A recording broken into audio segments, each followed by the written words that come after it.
Еўрарадыё. Час ведаць, што адбываецца. Вітаю ўсіх слухачоў Еўрарадыё. Студыі для вас працуе Зміцер Лукашук. І гэта сумесны стрым Еўрарадыё і Е-прамовы, які вы можете не толькі слухаць, але і глядзець праз аккаунты Еўрарадыё ў сацыяльных сетках Facebook, Аднакласнікі, ВКонтакце, на канале YouTube. 18 жніўня Александр Лукашенко прызначыў новага прэм'ер-міністра і яго намеснікаў, віцэ-прэм'ераў.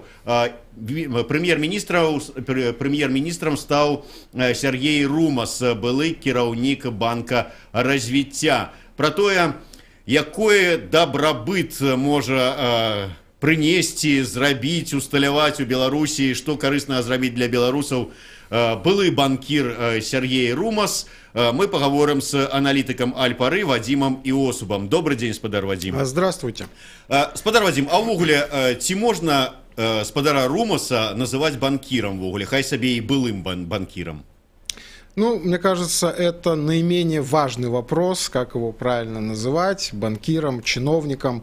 В конце концов, важно для нас, что он будет делать, а не как правильно нам его назвать. Не, я до того, что вот только что Ярослав Романчук был у нас в эфире, и он сказал, что банк развіцця это в принципе не банк. По вялікаму рахунку, у такім звычайным разуменні гэтага слова, а Румас атрымліваецца і не банкір, то есть у яго няма гэтых ведаў, якімі валодаюць нармальныя банкіры. Формально Ярослав Романчук прав, но я вижу в этом некую казуистику, потому что, например, если бы он возглавлял бы, скажем, Беларусьбанк, Белинвестбанк, Белпромстройбанк, можно было бы сделать те же самые претензии, что это государственные банки, которые работают не по правилам коммерческих банков, и банкир, который эти банки возглавляет, на самом деле не банкир и так далее. Я думаю, смысла в таких упреках не очень много, и пользы от них нет. Добра, тады ўсё ж таки да прызначэння. Вот калі мы глядзім на тое, як сыходзяць у адстаўку урады ці прэм'ер-міністры ў іншых краінах, то адразу назіраючы за валютай мясцовай, мы бачым, што альбо там яна у дачыненні да долара паднялася ці упала, хутчэй за ўсё упала, часцей бывае так. У Беларусі што колькі гадоў таму прызначалі Кабякова, ніякага зруху з гэтай нагоды не было, што зараз Кабякоў пайшоў, прыйшоў Румас, як быў курс долара, так і застаўся. Не, правда, сёння троху панізіўся. Але звязана гэта з новым урадам ці не? Начну я с того, что, может быть, не до конца соглашусь, что в любой другой стране смена правительства сильно повлияет на курс валюты.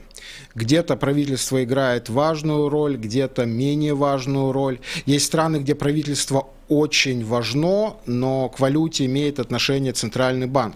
Я скажу вам по секрету, когда в США поменяется администрация Белого дома, валюта может не отреагировать, она гораздо больше отреагирует на смену главы Федрезерва.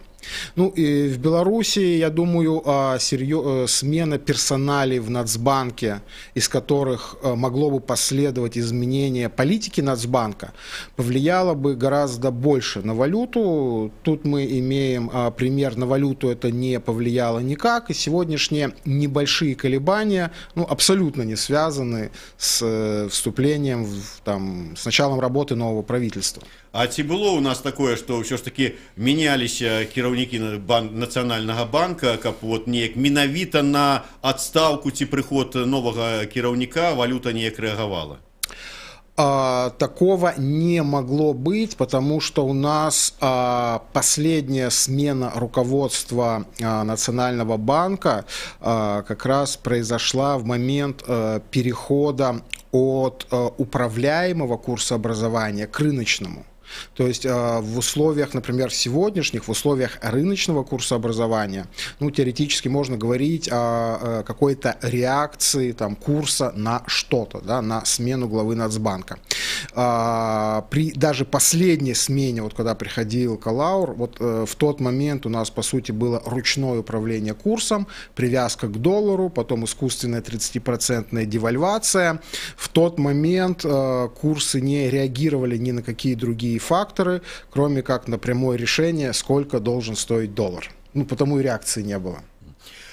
От як чалавек, які займаецца фінансамі, фінансавы аналітык, вы калі праглядзелі склад новапрызначаных чыноўнікаў, як віцэ-прэм'ераў, так і, можа быць, вот, міністраў новых, якая у вас была рэакцыя? Вот, ну, гэты і гэты, ці, можа быць, вот этот вот чалавек вот, нешта дрэннае ці добрае можа зрабіць? Если касаться персоналей, единственный человек, который, в принципе, вызвал у меня какие-то эмоции, это все-таки новый глава кабинета министров. И с его именем связана незабываемая фраза нашего главы государства, когда он произнес, по-моему, это было в 2011 году, фразу про рыночную экономику Мясниковича-Румаса. Как бы вот, ну, этим он и вошел, как бы, можно сказать, в историю, остался в памяти. Мне кажется, от него, в том числе, как и от бывшего банкира, все-таки оставим право на этот термин, можно ждать каких-то рыночных подходов. Об остальных персоналиях, ну, по сути, мне кажется, особо сказать нечего. Что от них можно ждать, не очень-то и понятно. И мне кажется, мы сейчас находимся в ситуации, когда фамилии министров, они на самом деле, ну, персоналии министров, они мало что решают. И о том, что решает правительство, а что нет, мы даже узнали не в ходе работы прошлого правительства, а в момент его отставки и нескольких очень любопытных заявлений по этому поводу главы государства. Вы конкретно вот на что намекаете? На дах протекаючи, там ті засмеченные прибиральни, ті вот что вот конкретно вы маете на увазе? Ну, начнем, как бы, можно даже взять то, что было неделю назад, первое выступление главы государства прямо во время визита в Оршу, что было поставлено в вину министрам. То, что были приняты поручения главы государства, они были доведены до Совмина, а Совмин такой-сякой взял их и спустил на облисполком, а то и на райисполком. Ай-яй-яй, нельзя так делать. Но это же, в принципе, нормальная, естественная практика. То есть должны быть определенные полномочия на каждом уровне управления, должно быть нормальное делегирование полномочий. Ну, это просто азбука, не знаю, любого менеджмента, да, любой системы управления. И, по сути, что было поставлено в вину руководству правительства, где-то шприцы, где-то мыши, где-то не подметено. Но странно, как бы, ждать от руководства правительства, от министров, чтобы они занимались вот этим. Если глава государства действительно ждет от правительства, что правительство должно контролировать уборку территорий на предприятиях, ну, это как бы достаточно странно. Достаточно странно прозвучали упреки прошлому правительству, что они там чуть ли не устроили нам обвальную прихватизацию. Они очень настаивали на росте цен услуг ЖКХ и почему-то, тоже такие нехорошие, очень дорожили финансовой стабильностью и вспоминали ее к месту и не к месту. Тут возникает интересный вопрос. Во время работы прошлого правительства не инсайдеру, стороннему наблюдателю было совсем не очевидно, что вот это бывшее правительство очень радело за приватизацию и очень радело за рост услуг ЖКХ. То есть об этом вот мы узнали в момент отставки со слов главы государства. То есть мы получаем такую очень интересную конфигурацию власти, что возможно, в правительстве что-то происходит, какие-то решения принимаются или происходят попытки их принятия, но это максимально не публично, и никто об этом не знает. Это как бы очень странно для работы правительства, которое как раз-таки должно определять политику не в смысле политику, там, выборы партии, там, политзаключенные и так далее, а промышленную политику, сельскохозяйственную политику, политику в области управления госсобственной и так далее. Но вот эти, по сути, чисто экономические хозяйственные вопросы у нас возведены в ранг политических, то есть для решения таких вопросов нужно политическое решение главы государства. А правительство у нас должно отвечать за чистоту на предприятиях, получается. Вот я про чистоту на предприемствах. Папярэдні урад, атрымліваецца, пофігістычна паставіўся до такого доручення кіраўніка краіны, замянілі на новых, і атрымліваецца, што ад іх чакаюць, каб яны вот менавіта гэтым займаліся, там дах рамантавалі, падметалі двор, мышэй збіралі дохлых. Наши основные проблемы в экономике, они озвучены несколько лет назад, а несколько лет назад тут мало что менялось. Их озвучивала и МВФ, и Всемирный банк. С этим, в принципе, вслух соглашались члены старого правительства. Проблемы эти в нереформировании госпредприятий, в их неэффективности, в проблеме старых долгов госпредприятий и так далее. То есть это те задачи, которые, по идее, должно решать правительство, и на решение которых у них, по идее, должно хватать полномочий. От того, что на одном или на 10 или на всех предприятиях в Варшанском районе станет идеально чисто, средний белорус лучше жить не станет, и зарплата в кармане не увеличится. До речі, про заробок. Кіраўнік краіны даў загад новому прэм'ер-міністру ўсё ж таки неяк палепшыць дабрабыт беларусаў. Ну, это значыцца узняць сярэдні заробак па краіне. Можа быць, да тых вот даўгачаканых, уже амаль міфічных по 500. Вот як думаете, справится? Наколькі это магчымасць? Я скажу так, если даст Бог, то не справится. Парадоксальная такая мысль. На самом деле с заработками все предельно просто. Тут не надо быть великим экономистом, не надо быть 7 пядей во лбу. Зависимость очень простая. Растет экономика, развивается экономика, растут зарплаты. Не растет экономика, не растут зарплаты. Если экономика не растет, а попытаться в нерастущей экономике искусственно увеличить зарплаты, будет крах, будет инфляция, будет девальвация. Так мы и на сегодняшний день маем рост заработков, превышая рост вытворчести. Да, в этом году действительно рост доходов опережает рост производительности труда. Пока это длится не очень долго, и пока вроде бы это не очень опасно. Но если эта тенденция будет устойчива, если она будет там длиться, условно говоря, еще год, полтора, два, это может очень болезненно отразиться на ситуации в стране, на вот этой финансовой стабильности, которую недобрым словом упоминал глава государства. Иными словами, у нас с вами было несколько встреч, посвященных полностью вот вопросу средних зарплат и так далее. И мне кажется, мы пришли к такому выводу: перед правительством не надо ставить какой-то отдельной специальной цели по зарплатам. Ставьте цель развивать экономику, работать с экономикой. Будет экономика расти, будут расти зарплаты.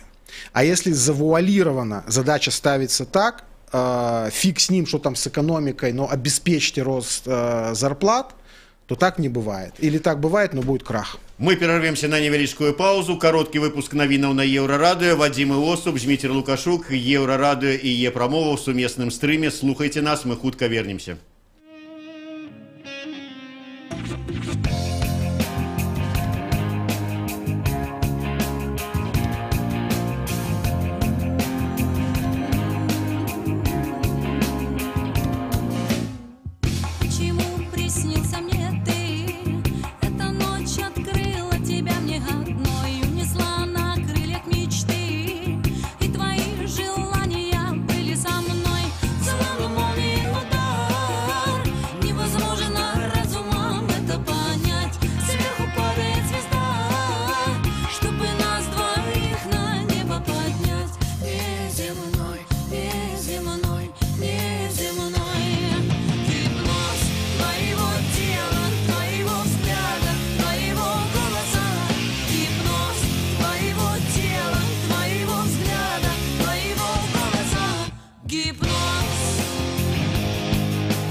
Еўрарадыё. Час ведаць, што адбываецца. Вітаю, каротка пра асноўныя падзеі. Перапіс насельніцтва пройдзе ў Беларусі ў кастрычніку 2019-го. Пакуль жа ідзе актыўная падрыхтоўка. Пра гэта распавяла старшыня Белстата Інна Медведзева. Усяго ў перапісным лісце будзе 49 пытанняў. У беларусаў спытаюцца, ці не хочуць яны з'ехаць з Беларусі, чаму не працуюць на тэрыторыі свайго раёну. Жанчын запытаюць, ці хочуць завесці дзяцей. Будзе ў спіс пытанняў уключаны і апытальнік па сельскай гаспадарцы. Пытанні будуць тычыцца наяўнасці пасаджэнняў, жывёл у прыватнай гаспадарцы ды іншага. Кіраўніца Белстата падкрэсліла, што гэта інфармацыя прызначаная выключна для статыстыкі. Падатковая, маўляў, не зацікавіцца гэтай інфармацыяй. Беларусь пераплачвае Расіі па $100 за тонну нафты. За паўгода сёлета яна імпартавала 9 мільёнаў тонн нафты з Расіі. Гэта на 1000 тоннаў болей, чым летась за аналагічны перыяд. Пастаўленая нафта абышлася нашай краіне ў $3,5 мільярды. Гэта на 37% болей, чым за першае паўгоддзе летась. Дарэчы, сярэднякантактны кошт на $100 большы, чым летась. У Ганцавецкім раёне ля фермы знайшлі труп 41-гадовай жанчыны з прыкметамі гвалтоўнай смерці. Як высветлілі следчыя, у забойстве падазраецца 50-гадовы муж загінула. Ён уцёк, яго шукаюць. Крымінальная справа распачатая па артыкуле забойства. Гэта чарговы выпадак з феміцыду. На мінулым тыдні муж таксама забіў жонку. Адбылося гэта таксама ў Брэсцкай вобласці. У Мінску праходзіць 9-й дзень суда па справе Коржыча. На ім прысутнічае Святлана Коржыч, маці загінулага, і абураецца, што сярод сведак няма прапаршчыка Артура Вербала. Святлана Адзінец, служба інфармацыі.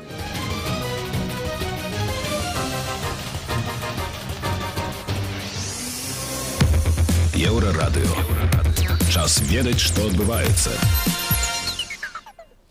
Вітаю ўсіх слухачоў Еўрарадыё. У студыі працуе Зміцер Лукашук. Гэта сумесны стрым Еўрарадыё і Е-прамова. Разам з аналітыкам Аль-Пары Вадзімам Іосубам мы з фінансава-эканамічнага пункту гледжання разважаем, што можа даць краіне і шараговым беларусам новае кіраўніцтва ўраду.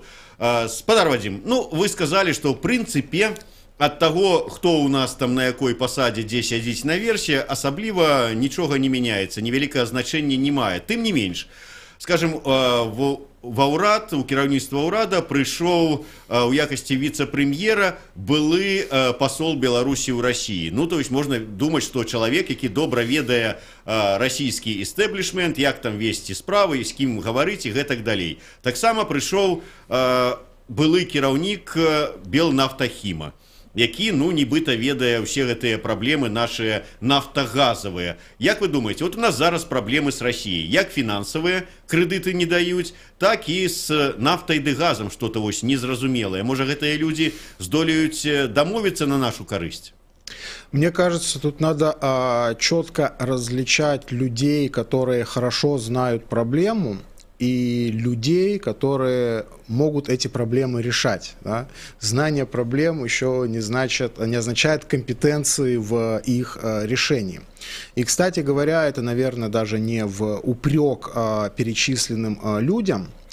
На самом деле, по-моему, с 2006 года, с первой газовой войны с Россией, у нас идет непрерывный поток то торговых войн, то нефтегазовых войн, то войн, связанных с мясом, с молочкой.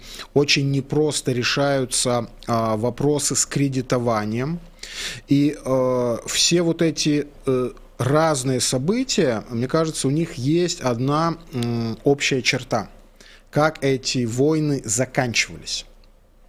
Всегда, когда возникает проблема в двухсторонних отношениях, ее начинают решать сначала на уровне отраслевых министров, потом ее решают отраслевые вице-премьеры, потом по этому поводу встречаются премьеры, тоже ничего не решают, а потом встречаются главы государств и приходят к какому-то решению. И мне кажется, вот по такому сценарию там, за последние 10 лет заканчивались все серьезные проблемные вопросы. Иными словами, И тут, наверное, кстати, проблема с двух сторон. То есть тяжело обвинять белорусских министров, вице-премьеров и премьеров, что ай-яй-яй, они не могут договориться. Похоже, их визави с другой, с российской стороны, тоже не имеют соответствующих полномочий. Мы сталкиваемся с тем, что когда идет какой-то спор о кредите, или о поставках мяса, или о поставках молока, на самом деле этот спор всегда не столько о кредите, не столько о молоке. Там всегда идут в пристежку какие-то политические вопросы. Быть или не быть тут базе, будем ли мы признавать или не будем какие-то там новообразования, которые признала Россия и так далее. И именно поэтому эти вопросы могут решиться только на самом высоком уровне. Вопрос решили, о чем договорились еще, тоже общественности не всегда известно.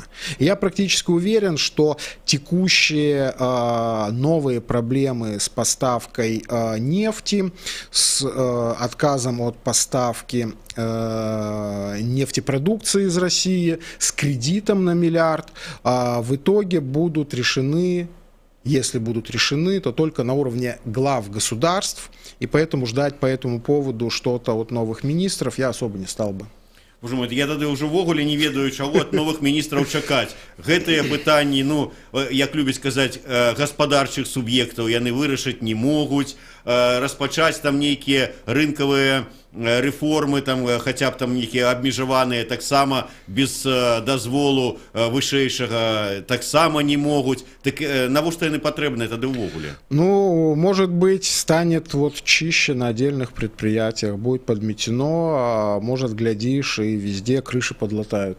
То есть таким чынам атрымліваецца, што мы вяртаемся ізноўку да пачатка нашай размовы. Я просто чытаў шмат хто там і ў Фейсбуку пісаў, там і, можа быць, каментатары, эксперты, ну, скажем так, без ружовых акуляраў, але такую нейкую такое спадзяванне на тое, што вот новым людзям, амалоджанаму кіраўніцтву ўрада нешта атрымаецца ў іх нешта зрабіць. Я так разумею, что вы довольно скептично ставитесь до этого. К сожалению, я рад бы быть оптимистом. У меня оптимистом быть не получается. После того, как вся страна услышала, что старому правительству поставили в вину попытки приватизации, попытки роста тарифов на ЖКХ.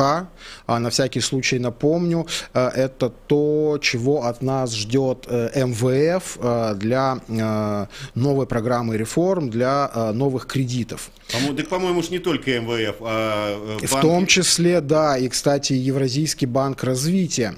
И получается парадоксальная вещь, уже когда я смотрю вот на этих наших оптимистов, они ждут от нового правительства каких-то шагов, в то время как, по словам главы государства, за попытку этих шагов было снято старое правительство. Ну, на таком фоне оптимистом быть, мне кажется, сложно. Хотя я буду очень рад, если я ошибаюсь, и с новым правительством мы шагнем там куда-то вперед в плане реформ, станем лучше жить, построим отношения с международными финансовыми организациями и так далее. То есть это ровно та ситуация, где я был бы рад ошибиться.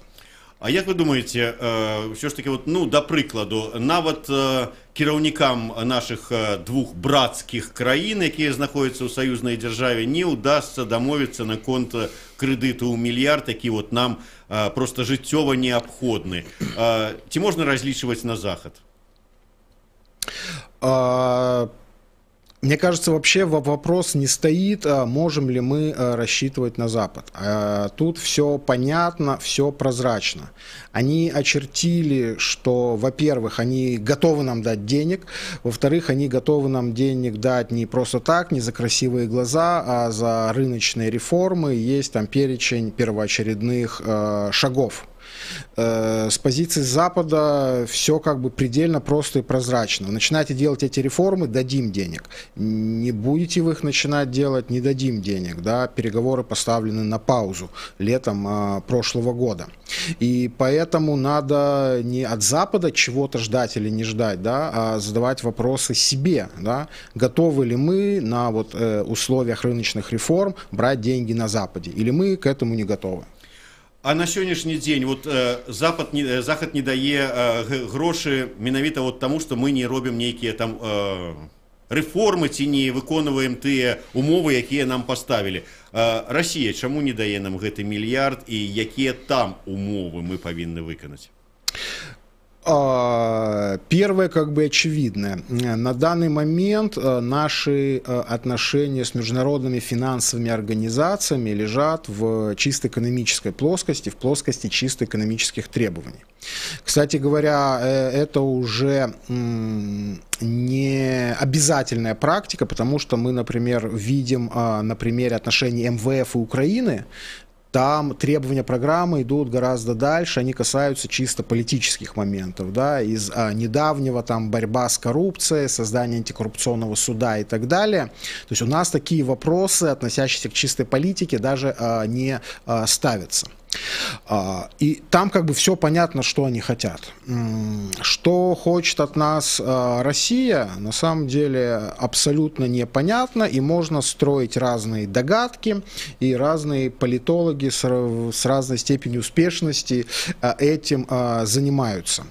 Очевидно, ну, точнее не очевидно, можно строить версии, что Россия хочет усилить свое влияние на Беларусь, что Россия очень часто действует по отношению к Беларуси методом кнута и пряника, что Россия при решении различных экономических вопросов часто может выдвигать какие-то кулуарные и неизвестные нам требования.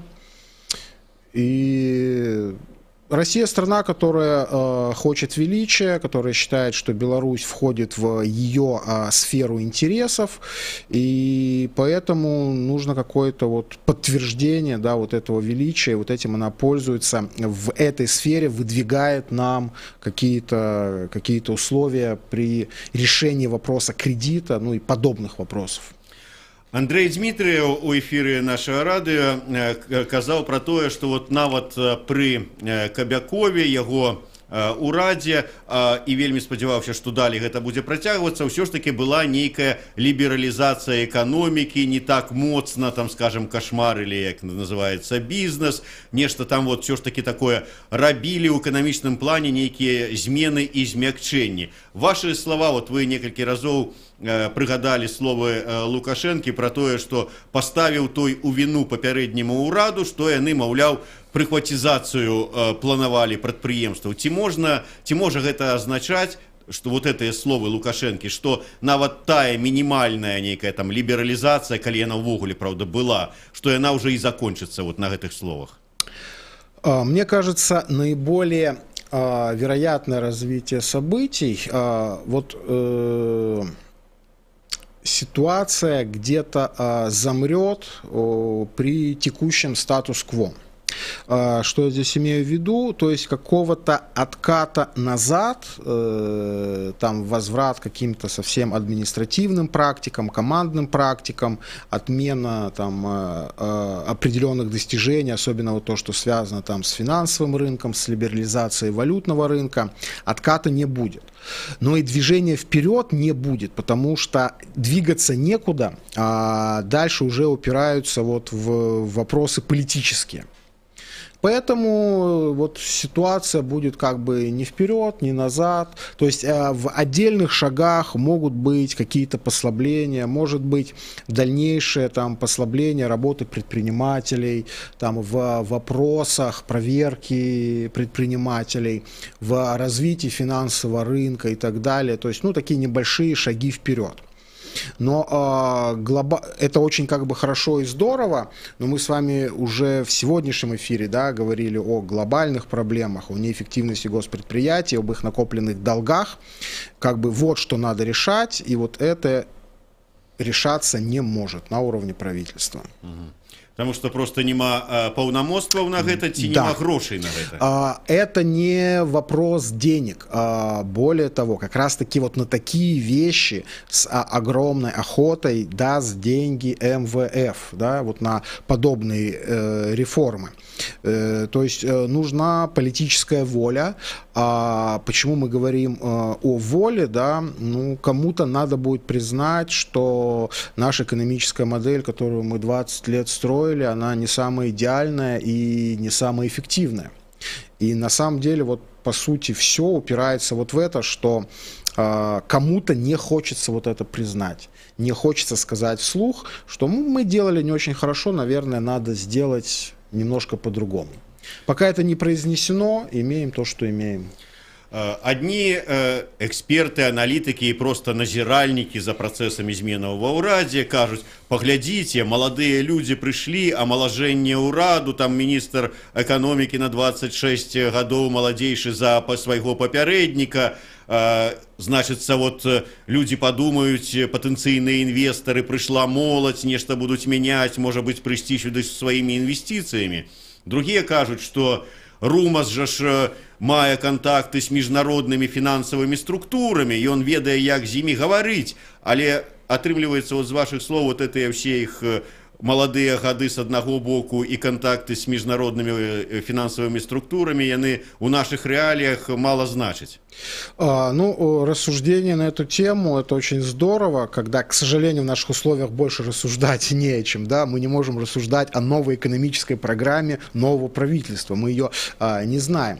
Когда приходят инвесторы в какую-то страну, они делают или используют чей-то страновой анализ, да, когда разбирается там с точки зрения экономики, юриспруденции, как там с инвестициями в этой стране. Я ни разу не сталкивался, чтобы там был параметр средний возраст правительства. То есть, как бы, молодость — это хорошо, но это далеко не решающий фактор в вопросах инвестиций. Во взаимоотношении с международными финансовыми организациями, ну, как бы, тоже все просто. Это вот, я могу согласиться, например, в переговорах с Москвой, которые носят кулуарный, непрозрачный характер, может быть, нужны специальные люди со специальными знаниями, с подходами и так далее. При переговорах с МВФ там не нужны ни знания, ни опыт, да, там все предельно понятно. Вот вам условия, выполните, получите кучу денег под минимальный процент. Не выполните, не надо, до свидания. Ну, как бы тут большим специалистам вот в таких переговорах на данном этапе наших взаимоотношений вот с этими международными финансовыми организациями, как бы, обладать какими-то секретными знаниями не нужно. Ну, атрымліваецца, што спадзявацца на тое, што нешта з прыходам новага кіраўніцтва ўрада зменіцца ў лепшы бок можна, але не вельмі, таму што няма проста ў нас умоваў социально-политичных для этого, политичных найперш. Да, тут правительство новое, как и предыдущее, его территория обложена флажками, за которые правительство как бы заступить не может, и, собственно говоря, поэтому не надо с этим правительством связывать каких-то завышенных ожиданий. Ясно. Крок за сцяжкі и поедешь на завод в Оршу працаваць. Все так. Дякую вялікі. Аналітык Альпары Вадзім Іосуп, Зміцер Лукашук, сумесны стрым Еўрарадыё і Е-прамовы абмяркоўвалі з фінансавага пункту гледжання, чаго чакаць ад новага кіраўніцтва ўраду Беларусі. Дзякуй, слухайце Еўрарадыё. Всего доброго.